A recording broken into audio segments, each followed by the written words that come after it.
So you know how people talk about near-death experiences? You hear about them, but you never think that you're gonna have someone that is very close to you experience it. Well, in my case, I did meet someone today at work who had a near-death experience, and it shook me to the core. So first off, this lady was supposed to show up for her appointment at 8:15. And you know how it goes at doctor's offices. You have a grace period of 15 minutes, and then after that you have to reschedule. But for some reason she was almost late for like 30 minutes. But I just had this feeling that I need to scan this lady. So I made them check her in, and then I started the scan. So in the conversation, trying to find out what her issue was and what the problem is that she came there with, she told me how it all started. That she one night did she felt like there was something wrong in her body. So first off, she's Togolese, so the conversation was not as fluent as I would have preferred, because the English was a little bit challenging. So she explained that she felt odd in her body, so she had called her doctor to let him know that this is what is going on. So they had scheduled her to come in on a Monday. So the Sunday into the Monday, that's the dawn, around 1 a.m., she felt the need to go and use the bathroom. So she went, and all of a sudden she said she heard this loud ringing in her ears. Like it wouldn't stop, and she just couldn't figure out where it was coming from. And then she just felt like something pop in her head. And then all of a sudden she just started feeling everything at once. She was dizzy, she felt like vomiting, she was just sinking to the floor, she was losing her speech. So she just beckoned to the husband and just told him, call 911. And you know how our men are. This is an emergency, and he's just trying to figure out what is going on with her. So she kept snapping her fingers and telling him, call 911. So in her words, she was wearing nothing, absolutely nothing, when the ambulance came. And so the husband just quickly had to like drape her with a sheet, and they took her to the hospital. They ran some tests, some imaging exams, and they found out that she had a brain aneurysm that had ruptured. So this was like life and death. They had to take her in to the surgery. God bless the doctors. They did their best, and then she came out of surgery. But the time that they gave her that she was gonna come out of it, she didn't come out for like about 3 days. So this is the part that I'm not really sure about. As she was talking to me about it, I'm not sure if whatever she experienced was during the 3 days that she was not awake, or if it happened after she was awake. I'm tempted to think it was during the period that she was not waking up.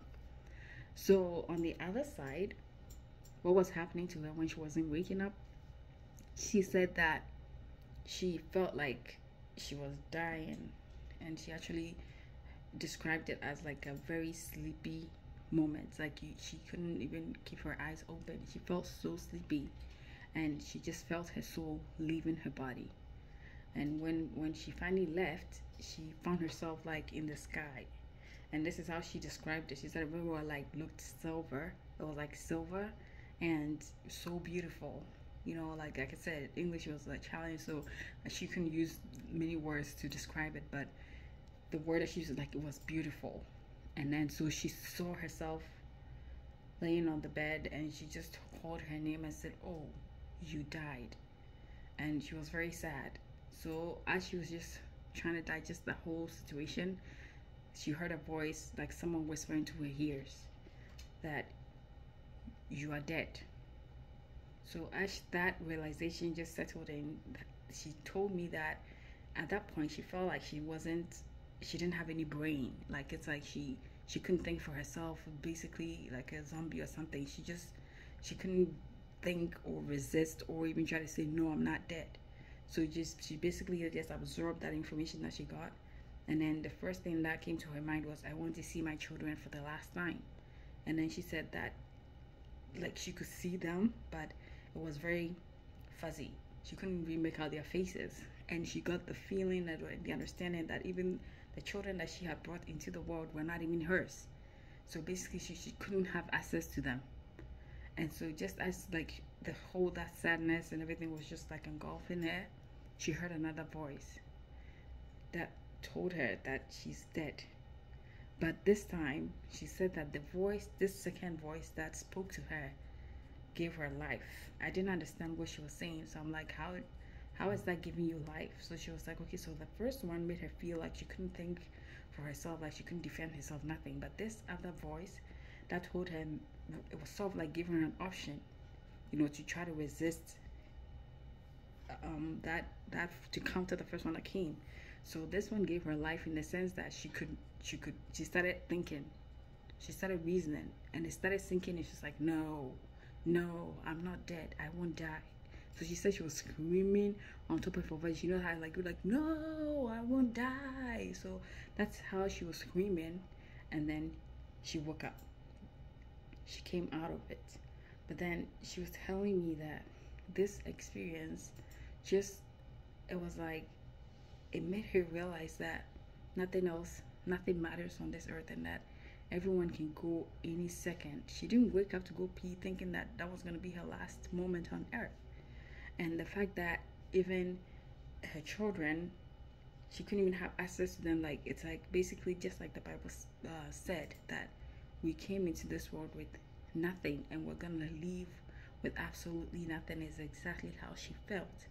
And so she was like, now even when you insult her, she doesn't even feel it. It's like it doesn't even matter to her, because she knows that there's more to the afterlife than there is to this life. So everything that we are doing, what she left me with was that, my sister, hold on to Jesus that because it is real. And I told her, I'm like, yes, I'm Christian, I believe that. But just hearing someone tell me this, not through a video that I have seen, but like in reality, it's just like, it just woke me up to the realization that this could be my last video. How would you know? You wouldn't know. So I just wanted to share this with us so that we know that there's a place that we're all gonna go to. You may not believe it, but the moment you close your eyes, it is happening. So we have to choose wisely who we're gonna serve. Are you gonna be for the devil, or are you gonna be for Christ? So whatever that we're doing on this earth, we need to make sure that we're living for Christ. So we just came to encourage us that the pain that you're going through, the hardship, everything, look, as long as you have Christ, you know that, just like Paul said, that there is a crown waiting for him. We should just develop a thick skin. Let us go through this motion. Let's go through this life, knowing that there is a better place for us in heaven with our Lord Jesus. So let this encourage you that as long as you're serving him, you're not serving him in vain, and that one day we shall receive our reward.